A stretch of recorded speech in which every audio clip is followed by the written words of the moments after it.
Hello friends, welcome back to my channel rail career. दोस्तों, आज का ये वीडियो आप सभी के लिए बहुत इंपॉर्टेंट होने वाला है। आज मैं इस वीडियो पर आपको ये बताने वाला हूँ कि आपके जो 15 से 20 दिन बचे हुए हैं आरआरबी एनटीपीसी एग्जाम के लिए, उसमें आपको किन बातों का ध्यान रखना है। एग्जाम देने जाने से पहले आपको क्या क्या फॉलो करना है, किस तरीके से आपके लास्ट के दिनों में पढ़ाई करनी है, इन सब बातों को ध्यान में रखते हुए यह वीडियो मैं बना रहा हूँ। अगर आप इन सब चीज़ों को फॉलो करते हैं तो आप आराम से एक अच्छा स्कोर गेन कर सकते हैं। तो चलिए वीडियो को स्टार्ट करते हैं। इससे पहले अगर आप चैनल पर नए हैं तो इसको सब्सक्राइब कर लीजिए आगे आने वाले वीडियोज के लिए।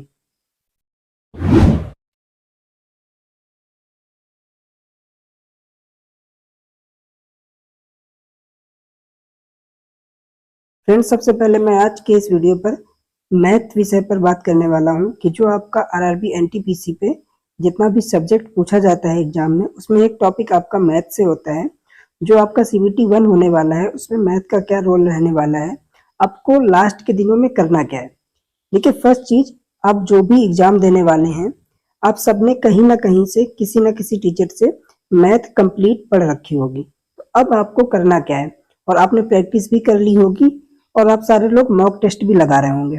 तो अब लास्ट में अब आपको क्या करना है कि जिससे आपका मैथ का स्कोर आपके फाइनल एग्जाम में अच्छा हो जाए। सबसे पहले आपको काम करना है, आपको 2-3 चैप्टर रिवाइज करने हैं। जैसे पहला चैप्टर आपका होता है नंबर सिस्टम।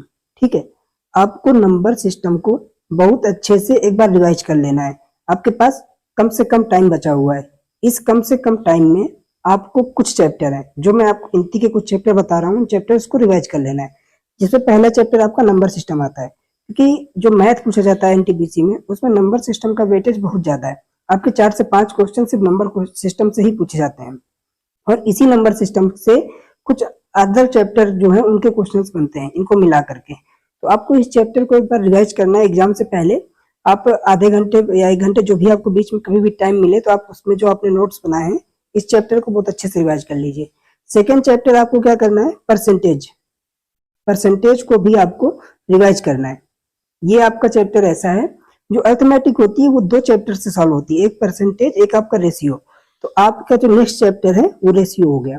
इन 3 चैप्टर को आपको एग्जाम देने जाने से पहले अच्छे से इनका बेसिक क्लियर कर लेना है, थोड़ी सी प्रैक्टिस कर लेनी है। ज्यादा टाइम नहीं देना है क्योंकि आपने पहले सब कुछ पढ़ रखा है, एक बार रिवाइज कर लेना है। अगर आप इन चैप्टर्स को रिवाइज कर लेंगे, इसके बाद आपको थोड़ा बहुत जो चैप्टर प्रॉफिट एंड लॉस को भी देख लेना है, और इधर जो आपका साधारण ब्याज, चक्रवृद्धि ब्याज है, उसको भी देख लेना है। इन चैप्टर्स को हल्का फुल्का मैथ में देख लेना है, ये आपको अर्थमेटिक में करना है। इसके बाद अगर हम बात करें एडवांस में, देखिए एडवांस का पोर्शन जो आपका एनटीपीसी में पूछा जाता है उसमें ट्रिग्नोमेट्री जो होती है आपकी, ट्रिग्नोमेट्री से हाइट एंड डिस्टेंस से, इनसे 1-2 क्वेश्चन पूछे जाते हैं, और कुछ आपका जो सर्व समीकरण होती हैं उनसे भी क्वेश्चन पूछे जाते हैं। तो आपको ट्रिग्नोमेट्री का जो बेसिक बेसिक फार्मूला वगैरह है कुछ उसको रिवाइज कर लेना है। इसके बाद जो मेंसुरेशन होता है, तो आपका मेंसुरेशन का भी आपका फार्मूला वगैरह रिवाइज कर लेना है।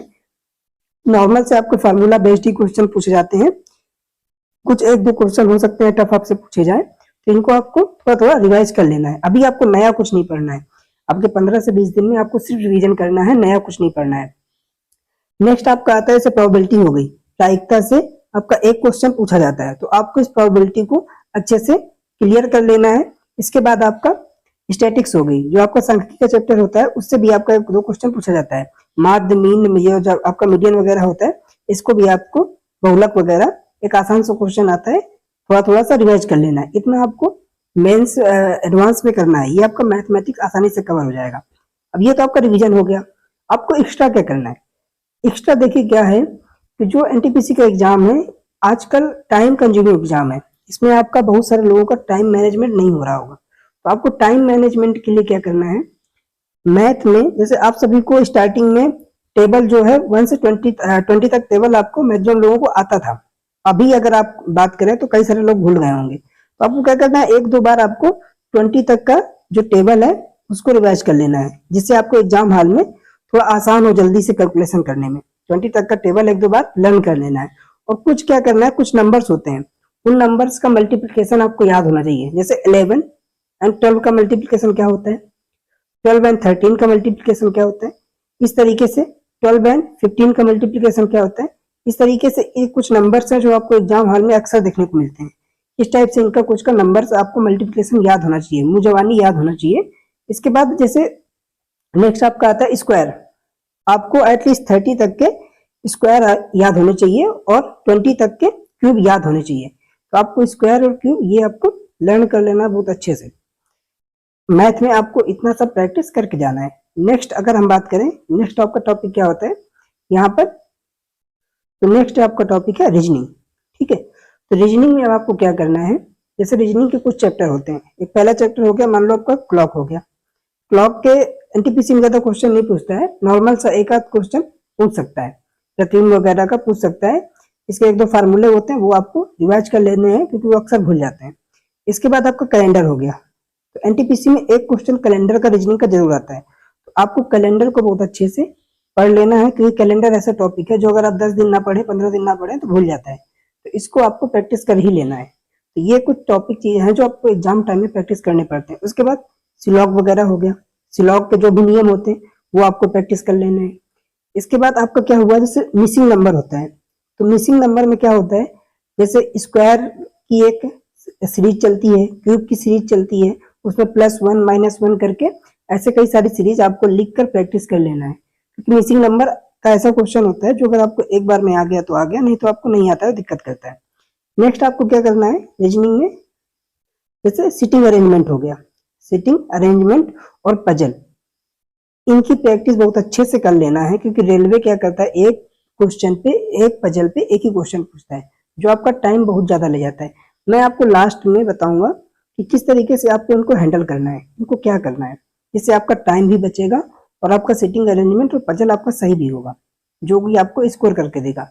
यही अगर इनमें आपने टाइम बचा लिया तो आप आराम से पेपर को सॉल्व कर पाएंगे, आपका मेंटल प्रेशर भी ज्यादा नहीं होता है। तो इस तरीके से आपको रीजनिंग के वो सारे चैप्टर्स जो भूल जाते हैं, जो दिक्कत करते हैं, तो उनको एग्जाम टाइम में प्रैक्टिस कर लेना है।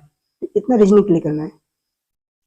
नेक्स्ट आपका जीएस में क्या करना है, उसके लिए मैं एक सेपरेट वीडियो बताकर बनाऊंगा जिसमें मैं जीएस का सारा आपको कैसे क्या करना है उसमें सब कुछ बताने वाला हूँ। Okay, thank you.